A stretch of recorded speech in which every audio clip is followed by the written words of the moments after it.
Olá, olá para você que está chegando, seja muito bem-vindo, muito bem-vinda. Eu sou o Gabriel Tripodi, o Podão, e está começando aí mais um Além do Cast para você. Então chega agora, senta-se em casa, fica à vontade, larga o seu dedão aí no curtir, no comentar. Se inscreva no canal. Se inscreva no canal, muito importante, ative as notificações. Se está ouvindo pelo Spotify, já classifique a gente com 5 estrelinhas, né? Não somos Uber, mas queremos as estrelas também, né? Ao meu lado aqui, como sempre, Camilo Manfredi. Tudo bem, Tripodi? Tudo certinho, cara. Como é que você tá? Graças a Deus, estou muito bem. Que bom, maravilha. Muito feliz. 14º episódio. Estamos voando, né, cara? Fantástico. A gente vai avançando a passos largos, né? Cada episódio tem uma trajetória, uma história ímpar. Com certeza. Eu sempre fico muito ansioso, porque Verdade. a gente sempre aprende muito mais. Não é verdade? No final, assim, a gente sai pensativo, são muitas histórias legais. E falar de carreira é muito bom, né? Sem dúvida. É sempre uma aventura muito legal de descobrir, né? Exatamente. Tanto a trajetória acadêmica quanto a profissional. Exato, e qual foi o caminho, né, que a pessoa foi escolhendo e foi. Porque a vida é feita de bifurcações, né? Às vezes muitas vezes a gente vai para a esquerda, muitas vezes a gente vai para a direita, mas o importante é que a gente vá seguindo até... Sempre em frente. Sempre em frente. Pois é, Camilo. Então, hoje, por favor, dê aquela... A convidada é mais do que especial, mas verdade. Antes, quero que você dê aquela mini bio pra gente. Vamos lá, um prazer. prazer. No resumo aí, porque a ficha é longa, né? Hoje temos uma profissional aqui de primeiríssima. Fantástico. É um capricho aí, Camilo. Vamos lá. Bom, ela é startupeira nata. Opa! Você vê que interessante? Ama construir empresas do zero e transformar visões em realidade. Que legal. Muito legal, né? Como empreendedora, investidora e mentora, é comprometida em impulsionar o sucesso de negócios visionários e inovadores por meio de um modelo de gestão eficiente. Então entra a parte de pessoas muito forte. Sim. Acredita que o capital humano é o maior ativo de qualquer companhia e por isso cria ambientes de trabalho que nutrem talentos e inspiram excelência. Atualmente é CVO, que é Chief Visionary Officer, na Chiefs Group, empresa que conecta executivos C-Level com empresas e startups. É ou não é interessante? Demais. Então, senhoras e senhores, recebam hoje aqui com muito prazer no Além do Cast, Cris Mendes. Seja muito bem-vinda, Cris. Olá, tudo bom? Olá para quem está nos assistindo. Obrigado, que prazer estar aqui. O prazer é todo nosso. É nosso, muito com certeza. São tantos episódios que a gente vai olhando aqueles nomes e diz que honra, que coisa, que prazer estar aqui com vocês. Imagina, a honra é toda nossa. A gente fica muito feliz, como a gente comentou no início aqui. Sem dúvida. São histórias legais, aventuras que a gente gosta de ouvir. E a nossa audiência também aprende muito. Todo mundo acaba aprendendo muito, né? Exato. E para começar, aquela minha pergunta que eu sempre faço, quem acompanha sabe, né? Eu gosto bastante. Esse espírito empreendedor, né? É algo que sempre veio com você. Como é que foi esse início? Eu queria que você contasse pra gente. A vida ela te deu de presente essa visão? É algo que você sempre quis ali, sempre com você. Engraçado, muito boa essa tua pergunta, porque acho que a gente vai descobrindo o que a gente vai sendo ao longo da nossa trajetória, né? Hoje é fácil olhar para trás, né? Identificar Sim. que talvez desde a origem de tudo eu fosse uma empreendedora. Eu acho que eu sempre fui uma empreendedora ou intraempreendedor. Tá. E é claro que essa coisa ela vai ficando mais tangível ao longo da jornada, né? Eu comecei... A minha formação, por exemplo, eu fiz uma formação inicial em comunicação. E depois disso, já fiz em cima, na Fundação Getúlio Vargas, uma especialização em gestão de negócios e tecnologia. E todo o meu início já foi mais vinculada para uma parte de marketing, planejamento, inteligência de mercado. Perfeito. E comecei já a ir para esse viés. Mas uma coisa que eu costumo dizer e que eu penso bastante é que, assim, no meu primeiro estágio, eu tinha ido fazer um summer job nos Estados Unidos, fiquei 6 meses nos Estados Unidos. E quando eu voltei para o Brasil, eu fui tentar encontrar meu primeiro estágio. E quando eu cheguei na empresa para conseguir o negócio, a pessoa me perguntou, você trabalhava nos Estados Unidos? Eu disse, sim. E o que você fazia lá? E daí eu falei para eles, olha, eu atuava lá como a ponta de um conglomerado multimídia. Daí a pessoa, meu Deus, você era Sim. a ponta de um conglomerado multimídia?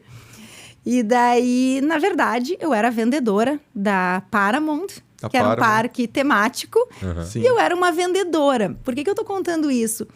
Porque eu não me via como vendedora. Eu me via realmente como uma pessoa que estava na ponta de uma operação gigantesca Sem dúvida. Entendendo como é que a comunicação, o posicionamento, toda a estratégia de marketing estava sendo aplicada ali na ponta. Então, eu estava de vendedora, mas eu me sentia a ponta de um conglomerado. E eu acho que ali, eu gosto de citar esse exemplo, eu consegui esse estágio, impressionou a minha contratante, essa minha frase de impacto. Mas eu acho que aí eu acabei demonstrando algo que depois se confirma sobre a trajetória do empreendedor, que é confiar em si mesmo, né? Enxergar a coisa mais de cima, ter autoconfiança, porque empreender tem a ver com a gente acreditar numa visão de negócio, né? É verdade.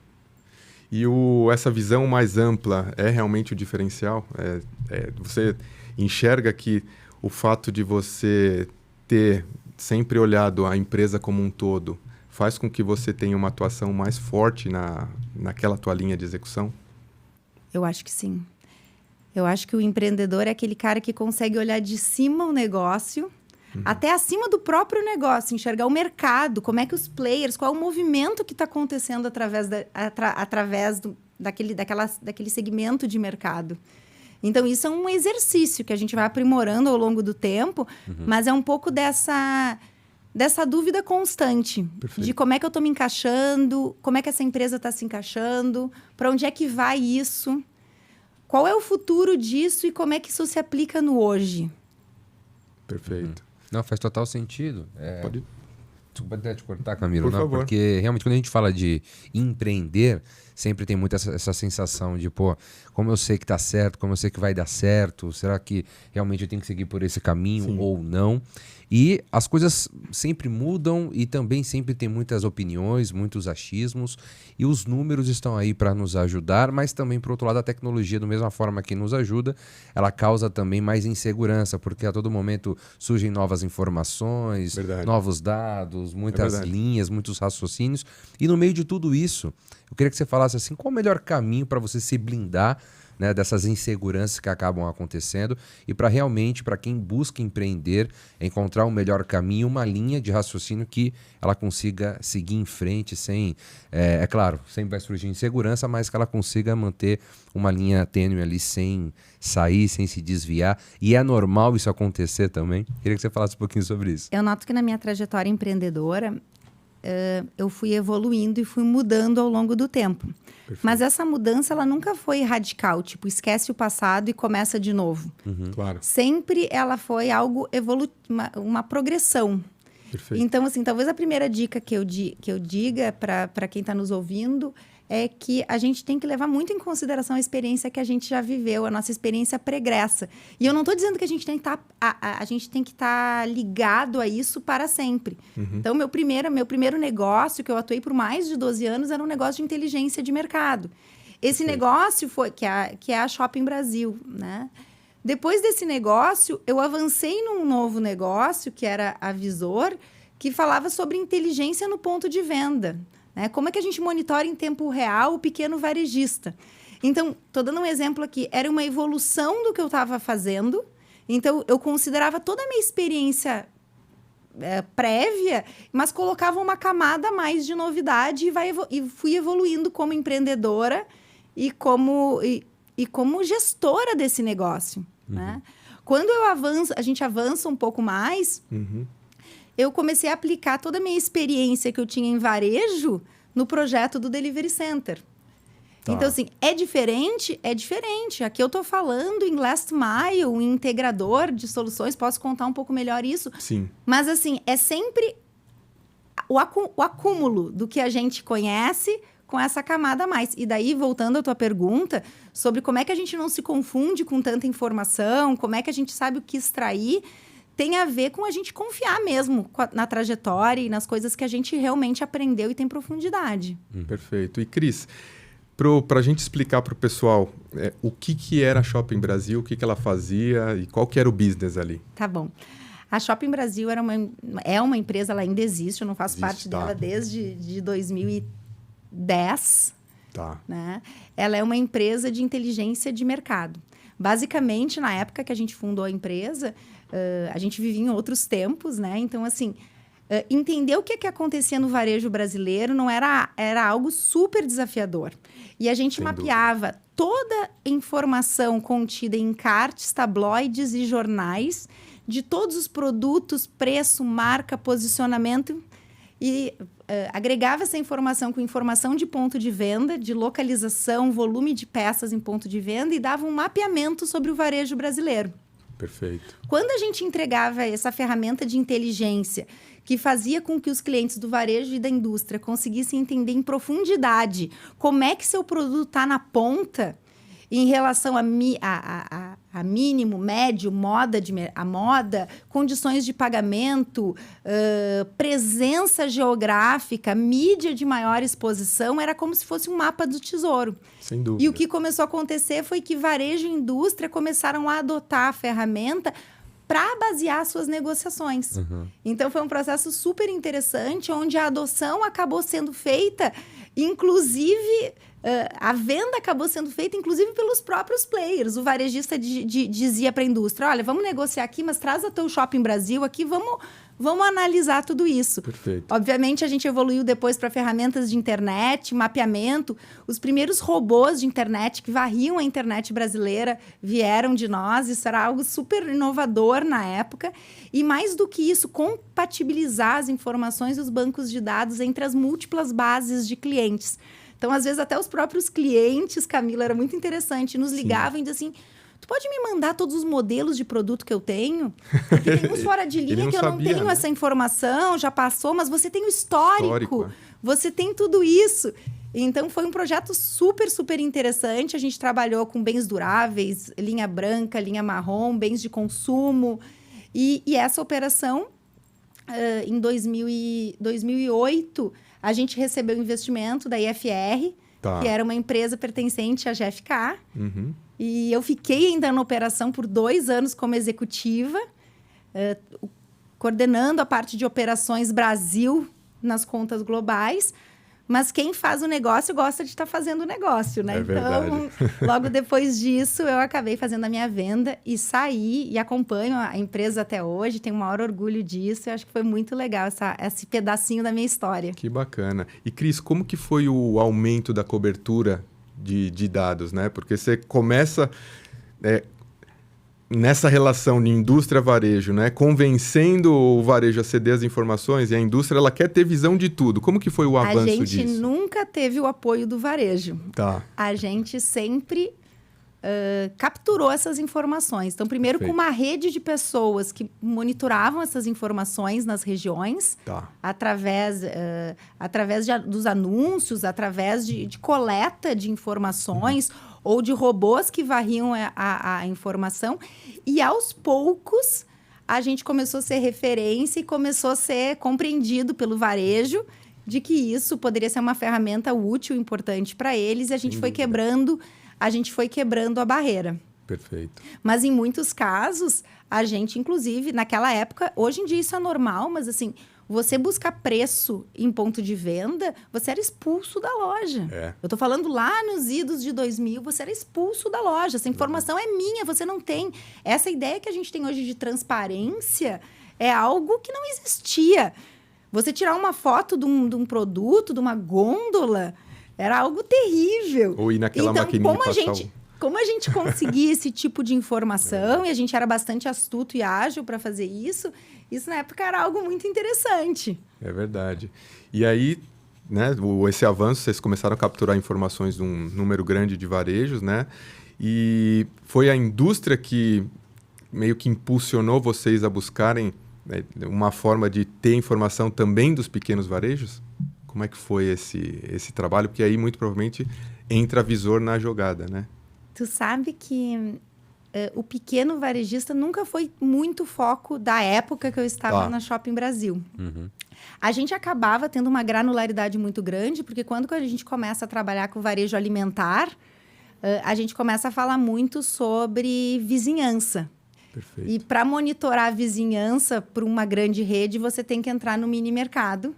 Então, ali comecei a conhecer muito o pequeno varejista por conta disso. Se a gente precisa decidir a nossa margem, a gente tem que saber como é que o pessoal tá andando, e isso, assim, era uma zona completamente sem nenhuma informação, assim, um mundo à parte. É verdade. Muito difícil, muito caro de obter informação.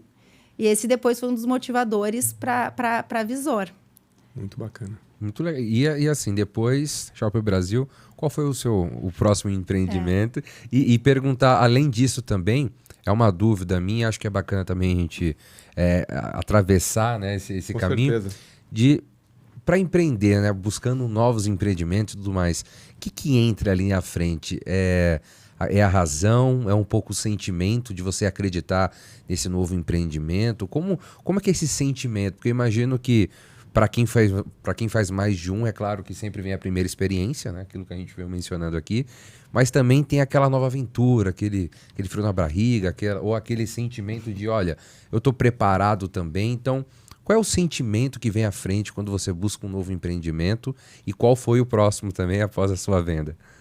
Eu costumo dizer que não tem nada de certo ou errado nisso, mas existem pessoas que gostam da página em branco. Existem pessoas que se apavoram com a página em branco. Uhum. Essas pessoas que se apavoram, que elas preferem chegar num lugar que existe uma estrutura e elas se encaixam nela, elas são muitas vezes muito melhores para aprimorar aquele lugar onde elas estão. Né? Entender, né? E essas fronteiras dão segurança a ela para que ela seja extremamente vertical e precisa naquilo. Perfeito. Né? Então, assim, eu sou a pessoa que gosto muito da página em branco. E eu acho que o empreendedor, em geral, ele tem que curtir essa parte. Porque ela gera muita angústia e sofrimento.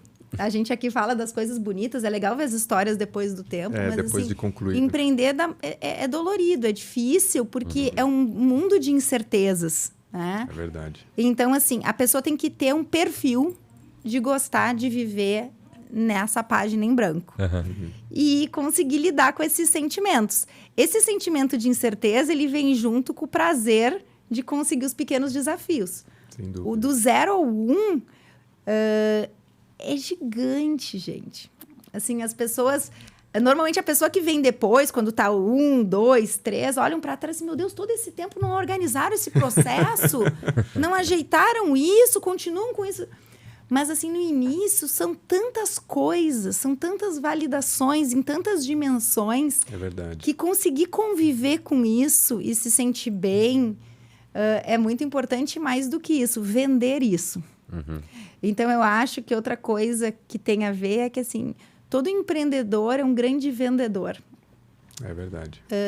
Porque a gente está vendendo para o nosso marido, para a nossa esposa, para o nosso sócio, para o nosso cliente, para o nosso parceiro, para o nosso funcionário. A gente está vendendo que aquele sonho vale a pena ser vivido. Você vai ganhar menos, vai ser difícil, a gente vai trabalhar no final de semana, mas vale a pena, porque olha aqui. Então, essa coisa de ser visionário, de acreditar e vender é um pouco do sentimento. Logo que eu saí, voltando à pergunta, né? Logo que eu saí da Shopping Brasil, demorei alguns meses sentindo um pouco o mercado, conhecendo, até que encontrei um empreendedor que ele tinha um negócio iniciante, que na época chamava Gateway. Tá. E que na verdade, era uma tecnologia que monitorava o ponto de venda. Mas ele monitorava esse material em tempo real, mandava para a nuvem, mas ele não sabia ao certo o que fazer com aquilo. Tá. E quando eu olhei aquilo, eu fiquei maluca. Porque todo o meu desejo, toda a minha experiência prévia Sem dúvida. se encaminhavam para atribuir significado àquilo. Verdade. Então, assim, os sócios, né, depois viraram meus sócios, têm um mérito gigante, porque tiveram a ousadia de fazer essa ferramenta, e quando eles se juntaram a quem conseguia atribuir significado e transformar aquilo na linguagem que o varejo e a indústria conheciam, aquilo virou muito potente. Verdade. Daí a gente começou a monitorar. Então, para quem está nos ouvindo e não entende muito disso, o que começou a acontecer? Essa ferramenta, quando o consumidor passava no caixa registrador do mini mercado, a gente mandava para a nuvem toda a informação da cesta de compras desse consumidor e a gente conseguia entender como é que era o comportamento daquele shopper. Olha só. E a gente conseguia entender se ele estava traindo uma marca, qual o nível de fidelidade, porque ele fuma Marlboro, mas ele também fuma outro cigarro mais barato da concorrente. A combinação de produtos. Então, a gente começa a entender cesta de produto, comportamento do consumidor e sell-out em tempo real. Porque até então, eu sempre trabalhava com o preço anunciado, preço promocionado ou eventualmente até negociado, mas nunca o preço fechado. Perfeito. E isso era uma informação na época muito vital, muito importante. Perfeito. Muito bom. E depois desse trabalho, Cris, eu estava fazendo, né, olhando todas as, né, tudo que você fez, né? Então, fazendo uma análise ali do LinkedIn. E aí eu pego também uma questão que é a Prepara. Ah, sim. O que foi a Prepara? A Prepara, para mim, ele foi um soluço de um empreendedor. Uhum. O que aconteceu? Quando a gente sai de um negócio que a gente tem que trabalhar com a página em branco... Sim. Isso é muito estressante. Porque a gente está sempre em criação. A gente está sempre lidando com um problema sem ter a base para resolver aquele problema. Quando eu saí quando eu vendi minha posição na Shopping Brasil, eu pensei o seguinte, cara, eu quero ler um manual e pintar uma parede com a cor que diz o manual. Eu quero tirar meu penso disso. Claro. Então, eu disse assim, eu vou ser uma franqueadora. Então, foi um momento da minha vida. A gente estava vivendo um boom do pleno emprego naquela época no Brasil. Faltava mão de obra qualificada. Era uma franquia que estava emergindo. E eu disse, isso que eu quero para minha vida. Eu sei gerir negócio. Eu vou montar as escolas e vou operar. E daí fiz a primeira, montei, pintei a parede de vermelho, era vermelho, a bancada, fui fazendo. Quando montei a primeira, eu disse, bom, agora tá pronta, vou fazer a segunda. E daí montei a segunda, decorei, montei a equipe, né? E daí o negócio foi avançando e eu me dei conta... Você chegou a 4, né? 4 unidades. Me dei conta que o que eu tinha prazer não era operar, era criar. Uhum. Então, assim... A minha experiência com a Prepara foi super rica. E dela eu tirei um aprendizado muito grande. Não é para mim. Não é o tipo de empreendimento que eu tenho vontade de fazer. Porque o que eu gosto é da parte da criatividade. Sem dúvida. Apesar dele ser cansativo, apesar dele ser difícil, apesar de ter vários ônus, que nem eu falei para vocês, né? A jornada não são só de flores, né? Claro. Essa parte da nossa criação, do nosso filhote... imperfeito, sai todo meio torto e vai se arrumando ao longo do caminho, é algo muito prazeroso para mim. Muito legal. Não, é certo. E com essas passagens, né, pegando toda essa bagagem, claro, sabendo das incertezas, das seguranças, tudo que está por vir, como você classifica assim os maiores desafios e a evolução também com o passar do tempo? Porque acredito que empreender em cada momento, em cada ano, muda as dificuldades, muda também a visão. É claro que existem mercados diferentes, públicos diferentes. Então, como você analisa esse balanço? Concorrência, né? A concorrência cada também vez tem muda. mais concorrência. Exatamente. Então, como você analisa essas dificuldades em comparação com os anos anteriores também? Como que é essas dificuldades, essas barreiras enfrentadas aí? Quando eu olho para trás, né, vou pensar aqui nos nossos últimos 20 anos, basicamente... A gente primeiro viveu um momento que a gente nem sabia que os nossos negócios se chamavam startups, né? Eram negócios. A gente nem entendia muito esse conceito de valuation, ou a gente nem entendia que um negócio ele poderia não existir por causa somente dos dividendos de curto prazo, que a gente poderia só valorizar esse negócio para depois vender, para que lá na frente um investidor pudesse gozar do dividendo futuro. Claro. Né? Então, assim, o início da jornada foi super interessante e em paralelo a tudo isso que a gente está falando, eu fui me envolvendo cada vez mais no ambiente, no ecossistema empreendedor, também como investidora de startups, também através de uma aceleradora, que é a aceleradora UOL, que hoje é a maior aceleradora independente do Brasil, que tem uma tese de investimentos que não está ligada a nenhuma agenda, a nenhum investidor por trás que diz o que a gente tem que investir ou não. Claro. A gente tem mais de 150 startups no nosso portfólio. Eu sou conselheira, sou além de investidora ao longo de 10 anos, de todos os grupos de investimentos, sou conselheira já há muitos e muitos anos do negócio. E o que aconteceu? Lá no início, a gente estava digitalizando o mercado. Sim. Então, assim, eu percebia que toda boa ideia tinha um espaço para virar uma startup. Então, era um momento muito pujante.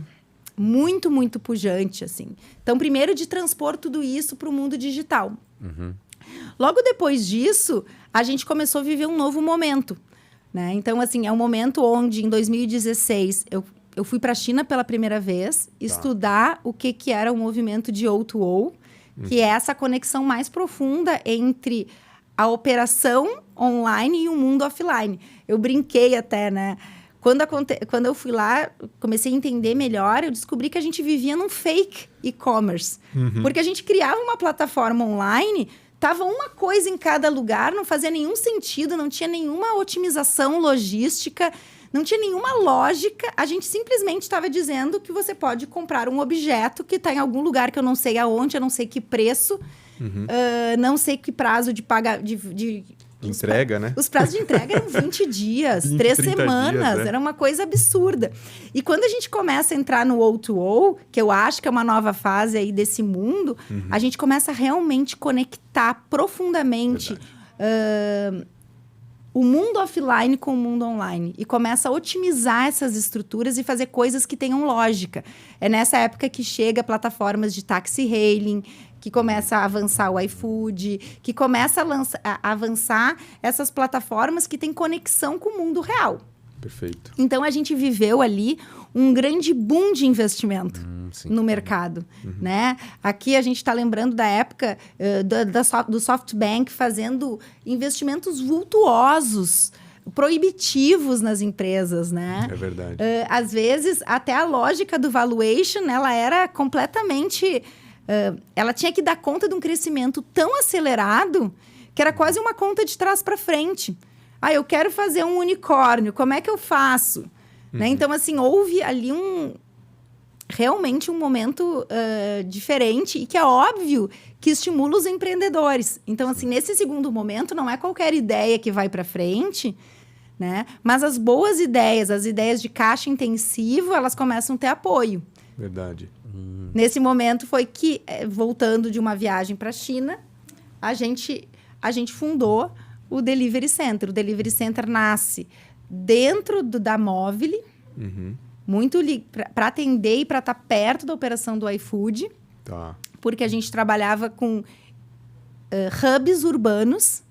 Então, assim, dentro da cidade existiam hubs logísticos que organizavam toda a entrega na primeira milha. Então, assim, uma entrega realmente de vizinhança. Rápida. E, basicamente, os melhores hubs que existem no mundo, no Brasil, são os próprios shopping centers. Verdade. Onde a gente, numa base avançada, a gente consegue entender, ter 300, 200 lojas loucas para acrescentar uma linha na sua receita chamada e-commerce. E precisando de um agente que possa combinar os pacotes, receber os pedidos de várias plataformas, integrar tudo isso, tomar as decisões de logística e fazer essa última milha, ou primeira milha, como a gente gostava de fazer. Então, é um negócio super profundo, de caixa intensivo, complexo, mas era um momento onde o mercado estava ansioso por soluções como essa. Né? É importante isso aí, né? E com a questão do online...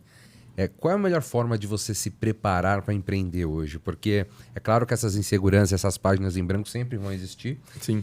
Mas com um online e aí você tendo outras frentes também, é preciso estar mais preparado para empreender ou você pode ainda ter aquela energia de eu vou começar e depois eu vou me moldando? Ou é imprescindível você ter mapeado o público, mapeado o mercado? Como que é isso? O mercado, ele se desenvolveu e amadureceu muito. É verdade. O aventureiro de antigamente, que não entendia nada daquele segmento, que fazia, na minha visão, ele está morto.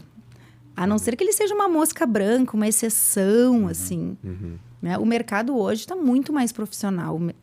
Então, assim, não é simples tu encontrar um viés ou uma ideia e você desenvolver ele e ter basicamente as habilidades mínimas para ser essa figura horizontal, essa figura que faz vários papéis dentro da companhia e que consegue iniciar um negócio. Então, assim, respondendo um pouco da tua pergunta, empreender está mais difícil, mas para quem é muito sagaz, se atualiza muito, que entende do seu mercado, existe oportunidade.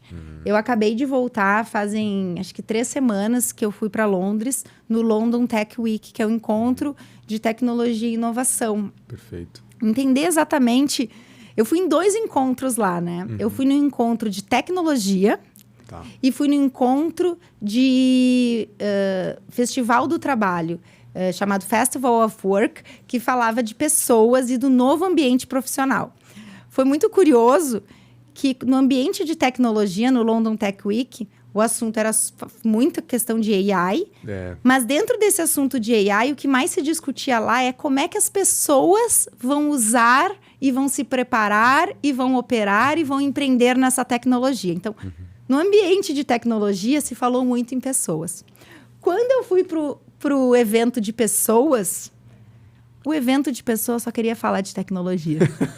Tava trocado. Foi muito curioso isso. Então, assim, nesse evento de tecnologia, ficou muito claro que as grandes oportunidades hoje, elas são para quem tem conhecimento um pouco mais profundo. Sim. Eu estou falando de deep tech, eu estou falando... Não basta tu ser um interessado, né? Então, assim, realmente tem que ter profundidade no negócio que tu vai fazer. Perfeito. Então, cada vez é menos para amador. É verdade. Eu enxergo uma profissionalização. É verdade. E, Cris, uma curiosidade. Como investidora e como conselheira, principalmente acho que como conselheira, o que você vê que é a maior necessidade dos empreendedores? Aonde eles buscam mais apoio nos conselheiros? De que forma que os conselheiros conseguem mais ajudar os empreendedores a realmente organizar a empresa para estar preparado para um passo 2, para um passo 3? Como que você vê isso? Aqui eu acho que depende um pouco do perfil do empreendedor. Tá. Então, assim, quando a gente pega um empreendedor, um startupeiro, alguém que vende tecnologia, normalmente ele busca o conselho para melhorar a sua governança. Perfeito. Então, assim, o processo de decisão, o modelo de gestão, ele precisa amadurecer a estrutura para que ele possa receber dinheiro de um investidor, avançar na jornada dele. Então, na minha visão, o conselho vem para dar esse salto de profissionalização. Tá. Quando a gente está falando de um perfil diferente de empreendedor, que é o empreendedor da empresa familiar, eu falo muito e repito 1000 vezes, o Brasil é feito de empresas familiares do interior. Ele não é feito de startupeiros. É verdade. A gente precisa se lembrar disso o tempo inteiro, porque a gente só fala na mídia do startupeiro. Isso. Então, o empreendedor da empresa familiar do interior, 2ª, 3ª geração, ele busca no conselho inovação, um olhar diferenciado. Ele busca o que o startupeiro tem de sobra. Verdade. Então, eu gosto muito de trabalhar em conselhos de empresa tradicional e de empresa de tecnologia. Porque eu acho que o que a gente aprende, o que a gente pode ajudar, ele é intercambiável. É verdade. Interessante. E, Cris, em que momento aí da trajetória você começou a entender que essa parte das pessoas realmente tem um impacto gigante em como o negócio vai evoluir, como as coisas vão avançar, como vai crescer? Em que momento começou a surgir essa ideia de chegar no que você está fazendo hoje? E acho que você conseguiu chegar no ponto que era o que na tua trajetória estava te levando para o que você está fazendo hoje, né? Então, como foi esse início? Como que surgiu isso? Eu comecei a me envolver com a aceleradora UOL, né? Como conselheira, como investidora. E também comecei a ficar envolvida no dia a dia, conectando as startups aos investidores. Então, comecei a ter muita relação com os empreendedores. Com os empreendedores, a grande questão que vinha na minha mente é: qual que é o time ideal? A diferença que faz as pessoas certas, com o perfil certo, na hora certa, determina o sucesso ou o fracasso de um negócio. E isso não tem relação com a ideia. Verdade. A ideia pode ser incrível, se o time estiver desalinhado, se o time não estiver bem, isso não anda. Nessa época, comecei a me interessar sobre dinâmicas de grupo, Fiz uma especialização na Sociedade Brasileira de Dinâmicas de Grupo, uma coisa transformacional para mim. Que bacana. E o objetivo disso era entender como é que se cria um time de alta performance. O time de alta performance não é aquele onde todos são iguais, que talvez até seja mais fácil de se relacionar. Sim. O time de alta performance é aquele que tem habilidades complementares, perfis técnicos e comportamentais diferentes, né? E que a combinação entre eles é poderosa. Então, foi ali nesse momento que eu comecei a entender o quanto era importante as pessoas que estavam ali.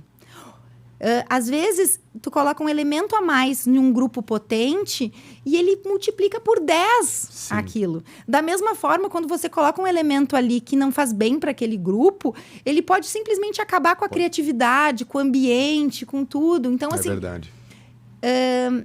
Passei a entender que fazer negócio não tinha só a ver com conhecer o segmento, tudo isso, né? Conheço varejo, conheço inteligência de mercado. Não, tem a ver com ter a habilidade de fazer uma gestão por fortalezas, onde em vez de eu estar preocupado com o que tu é ruim e vou tentar te desenvolver no que é ruim, eu vou tentar entender o que tu é ótimo para colocar um cara, né, do lado que é ótimo naquilo que tu talvez não seja tão bom. É como se fosse um quebra-cabeça. Como você monta, né? E daí, quando eu fundei a Delivery Center, me desafiei a sentar numa cadeira que eu nunca tinha sentado antes, que era uma fusão entre estratégia e pessoas. Tá. Todo mundo me disse, Cris, tu é louca, não faz nenhum sentido pessoas e estratégia de captação. E eu digo para elas, tudo bem, quando a empresa for gigante ou grande, eu até entendo. Claro. Mas no momento da fundação, no momento inicial, as escolhas estratégicas nossas estão intimamente ligadas com as habilidades e o conhecimento e o talento que a gente tem ou não tem dentro de casa. Verdade. Com as alavancas de crescimento. A Delivery Center foi investido muito inicialmente por uma rede de shopping, porque a gente entendia que ali tinha o parquinho, as pessoas e o conhecimento necessário para isso. Então, estratégia e pessoas são um assunto só. Então, quando hoje em dia o RH, a gente fala, RH é estratégico, o RH tem que entender de negócio. Sim. Isso, para mim, é uma coisa tão clara, tão importante. Então, lá, juntei essas duas diretorias e tomei uma decisão que mudou minha vida e fez eu chegar na Tifes Group, que foi... a gente montou a primeira diretoria da Delivery Center, não com o budget que eu tinha. Ao invés de eu contratar pessoas legais, medianas, eu decidi contratar as melhores pessoas que eu podia. Pontualmente, né? Na carga horária e no tempo. Eu preferia ter horas de uma pessoa genial que pudesse transformar o meu negócio do que ter uma pessoa mediana inteira. Perfeito. E daí isso foi super performático. Né? Hoje a minha sócia, a Cecília lá na Bloise, que é minha sócia, ela foi uma dessas pessoas e ela trabalhava 4 horas conosco, ela chegava lá e dizia para um time júnior, faz isso, contrata esse, a minuta é essa, o fornecedor é esse, vamos fazer assim. Ela entregava o trabalho, a essência da inteligência do trabalho. Para uma semana de execução, né? 2 semanas. E daí ela ia embora. E a gente fazia. E quando ela voltava, ela drivava de novo. Então, brinco muito que a Cissa é the first chief da Tifes Group, porque a gente experimentou na prática essa potência. E daí, a gente fundou a Tifes Group. Muito legal. Parabéns. E o que, então, é hoje a Tifes Group? Ok. A Tifes Group é uma plataforma que une executivos que desejam trabalhar de formas flexíveis para empresas e startups. Aqui, um pequeno parênteses. Existe um mundo chamado Open Talent Economy. Verdade. Que é algo que as pessoas agora estão começando a entender o termo e tudo, mas é a ideia de que a gente pode plugar talentos. E que as nossas companhias, elas não precisam se desenvolver dando conta só dos talentos que elas têm internamente. Sim. Elas poderiam utilizar uma nuvem de talentos em volta das nossas companhias que podem ser plugados e desplugados sob demanda. Então, assim, não se trata de escolher um modelo de trabalho. Agora eu não vou mais ter meu time. Não, de forma alguma. Você sempre vai ter que ter o seu time que tem adesão a valores, que carrega o piano, que é genial. Mas imagina se você pudesse contar com uma camada adicional na sua companhia de talentos que possam ser profundos, precisos, focados nas tuas dores atuais. Perfeito. Então, assim, isso é algo bastante desenvolvido fora do Brasil. Existem plataformas gigantes.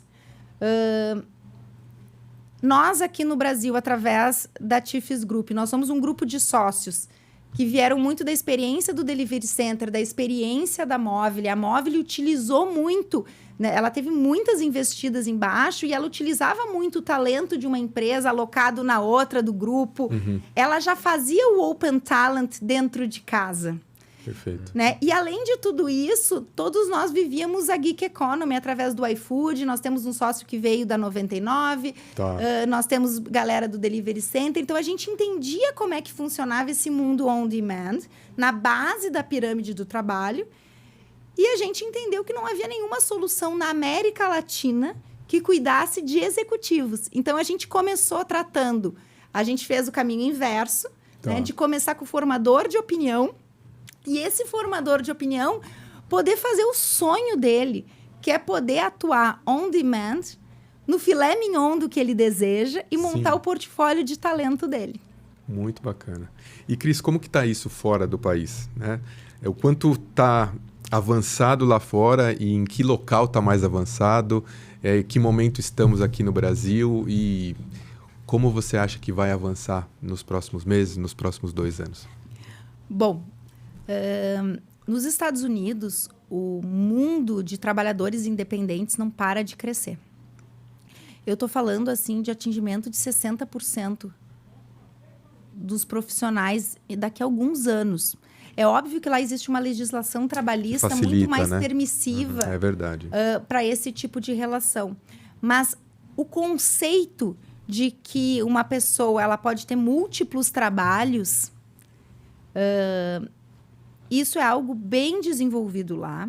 Existem plataformas... As plataformas, em geral, a grande maioria das plataformas trabalham com profissionais, analistas até a base da pirâmide, muito focados em tecnologia e marketing.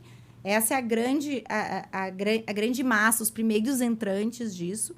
Nos Estados Unidos, eu posso citar pelo menos 3 plataformas que fazem algo similar ao que a TIFES Group faz, como a Join Continuum, a Buster, a Business Talent Group, que pertence ao grupo Heidrick.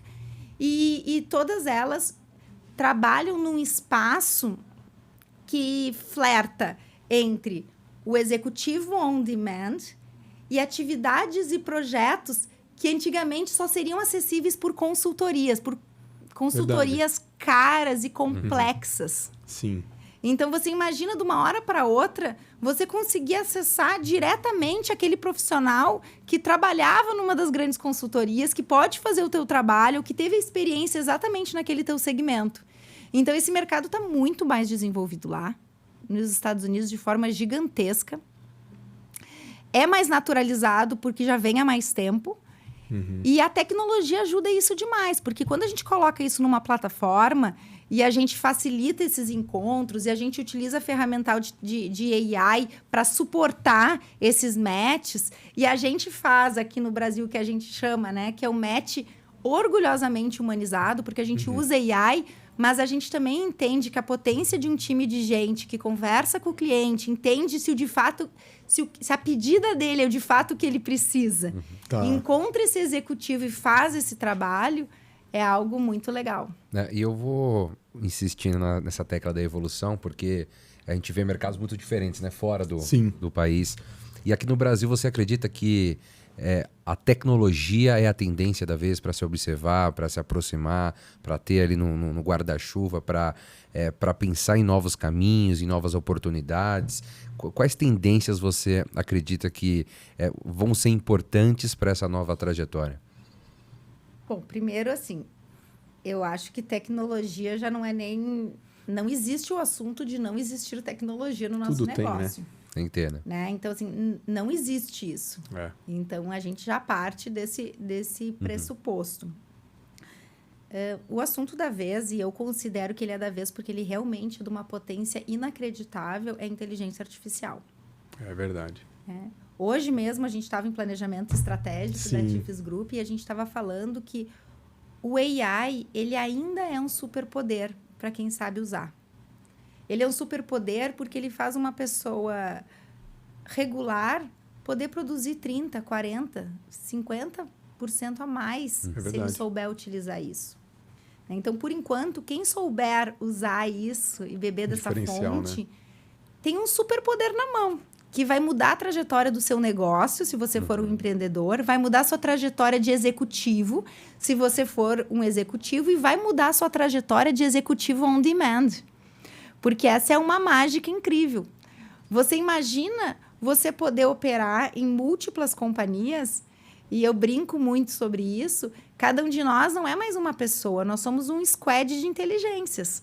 A minha inteligência emocional, a minha inteligência lógica, cognitiva e a minha inteligência artificial, que vem acoplada junto comigo e que vai fazer toda a diferença na minha entrega. Que é uma ferramenta, né? Então, assim, os executivos, cada vez mais, e fazendo vínculo lá com o início, né, o DNA empreendedor, as pessoas que estão aderindo a um estilo de carreira ligada ao Open Talent, elas acabam virando empresárias de si mesma.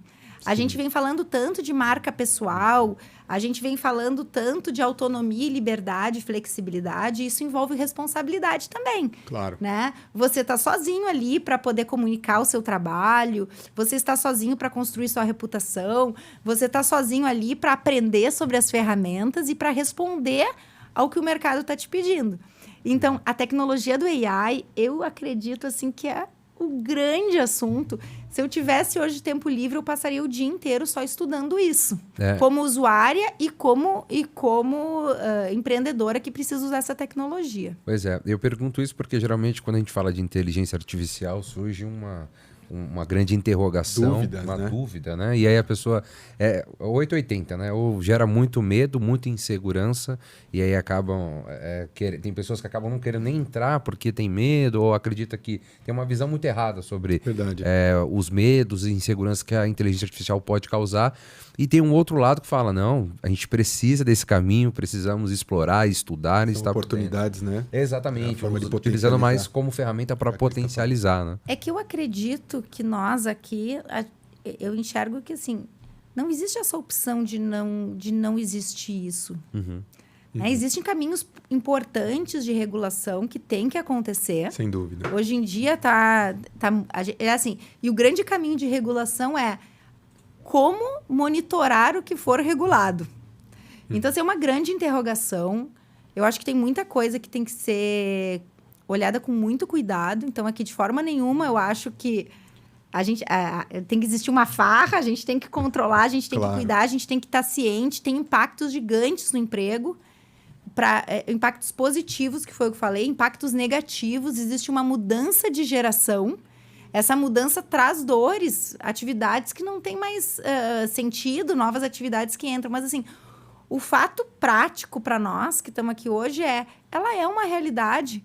O teu colega, o teu competidor, ele está usando. Então, assim, até mesmo para criticar, até mesmo para ter consistência de dizer que o AI erra ou não, você precisa estar usando. É muito bonito. A pessoa, não, nem quero me meter nisso. Isso não existe. Sim. A pessoa que não souber sobre isso, ela vai estar fora do mercado. É verdade. E existe uma mudança tão profunda, né? A TIFES Group, a missão dela é reinventar o trabalho. Quando a gente quer reinventar o trabalho e a gente é ousado por pensar assim, a gente entende que existe um movimento que não dá para ir para trás.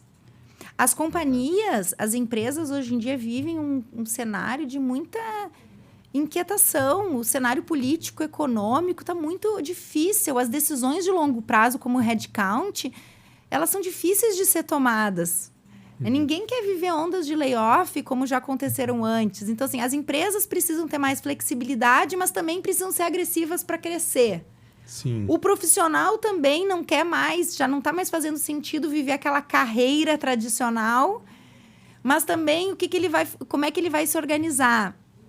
Como é que ele vai montar esse portfólio de carreira dele, né? Então, assim, existem mudanças profundas aqui que envolvem, para mim, o ambiente de trabalho e envolvem a tecnologia. Tá junto. Eu não consigo separar os dois assuntos. É verdade. E, Cris, tá claro que vocês estão trabalhando na camada de C-Level, então estão fazendo esse trabalho, né, de conectar os profissionais C-Level com as empresas e toda a inteligência artificial para tentar conectar de uma maneira que gere ganha-ganha, que gere resultado e que conecte da maneira correta, né, a empresa que precisa de algo e a pessoa que efetivamente vai entregar aquele trabalho da melhor forma possível. Vocês pensam que existe espaço para ter outros níveis de profissionais na mesma plataforma?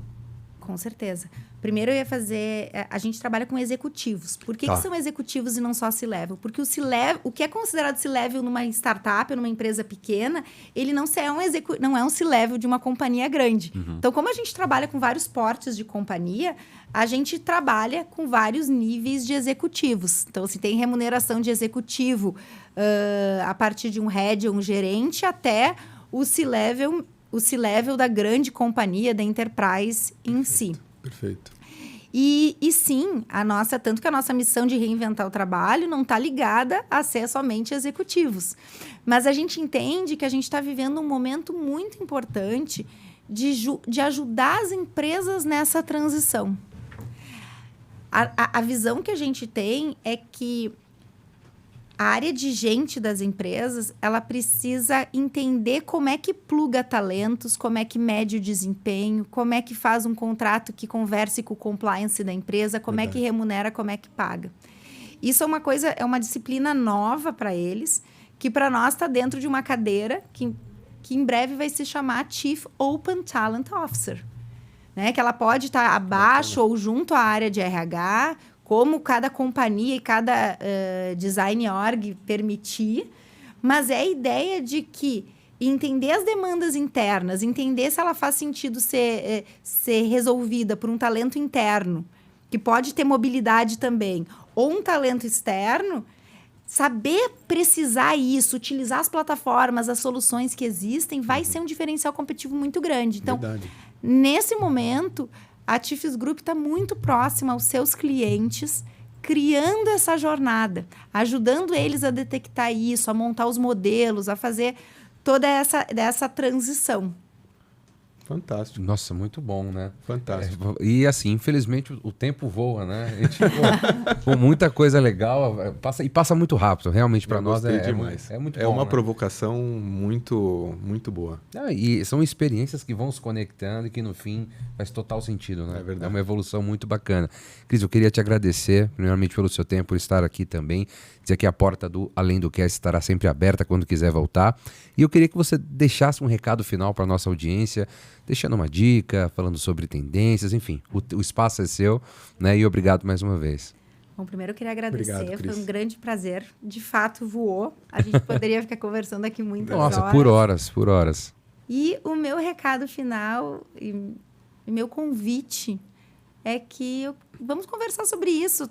A gente da Tifes Group, a gente adora conversar, a gente adora co-criar com os nossos clientes, com os nossos parceiros, com os nossos Tifes, esse novo mundo, porque ele é muito potente e ele vai ser cada vez mais parte do dia a dia das companhias e dos talentos.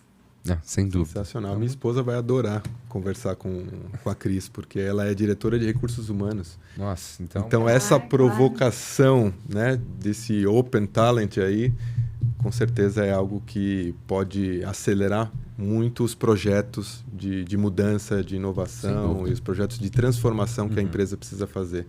Então é uma oportunidade bem grande. Ela vai adorar. Já temos audiência engajada. Já, com certeza. Bom, muito obrigado mais uma vez. Obrigada, gente. Obrigado você, Camilo, mais uma vez. Eu que agradeço.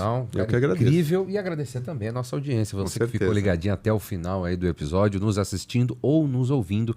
muito obrigado pela sua companhia de sempre. Lembrando mais uma vez, deixa aí a sua curtida, o seu comentário, se inscreva no nosso canal, ative aí o sininho para as notificações. Se perguntas, a gente repassa. Exatamente, muito bem lembrado, Camilo. Faça perguntas, a gente recebe algumas perguntas aí no inbox, no direct ou no próprio comentário, então fique à vontade aí para conversar com a gente também. A gente sempre gosta desse feedback, né, Camilo? Essa troca é importante. É muito legal, a gente adora, então a gente vai adorar receber vocês lá, tá? E é isso, sendo assim, um forte abraço, um beijo e nos vemos num próximo episódio. Até mais, pessoal. Tchau, tchau. Tchau, tchau.